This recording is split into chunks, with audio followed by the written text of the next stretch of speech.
بسم اللہ الرحمن الرحیم۔ السلام علیکم ورحمۃ اللہ وبرکاتہ۔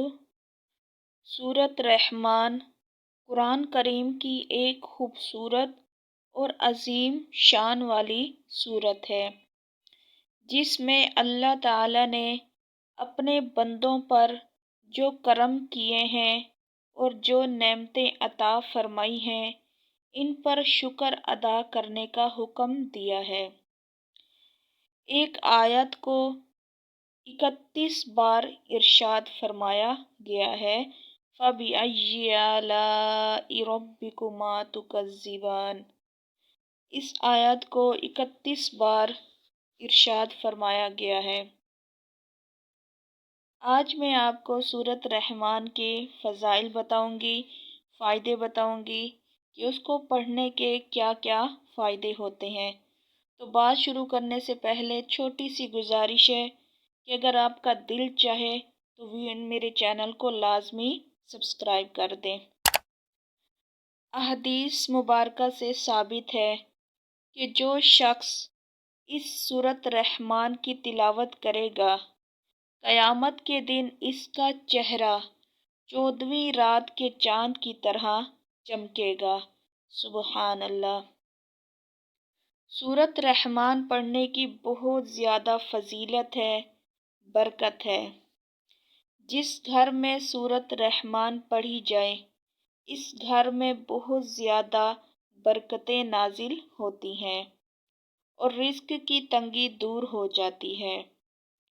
اور اگر کسی پر جادو، جنات کا یا برے تعویذوں کا یا کالے جادو کا اثر ہو تو وہ سورہ رحمان پڑھے، انشاءاللہ اس کے پڑھنے سے جنات، جادو کا اثر سب دور ہو جائے گا، ختم ہو جائے گا۔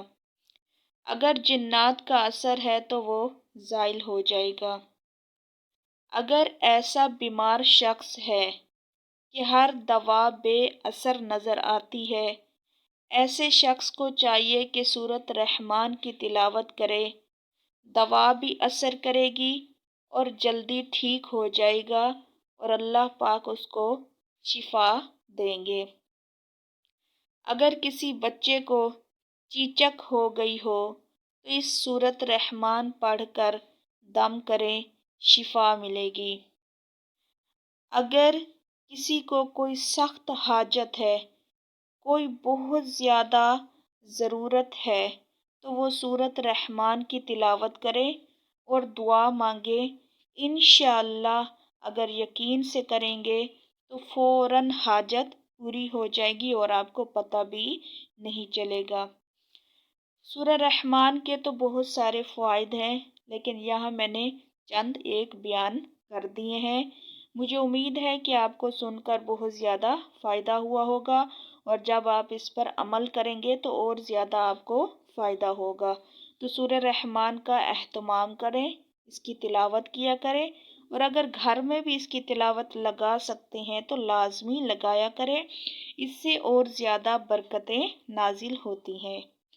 تو مجھے امید ہے کہ آپ کو میری چھوٹی سی ویڈیو پسند آئی ہوگی، تو ویڈیو کو لائک کر دیں، اور دل چاہے تو چینل کو بھی لازمی سبسکرائب کر دیں۔ خوش رہیں، آباد رہیں، شاد رہیں۔ تو ملتے ہیں اگلی ویڈیو میں، تب تک کے لیے اپنا خیال رکھیے گا۔ اللہ حافظ۔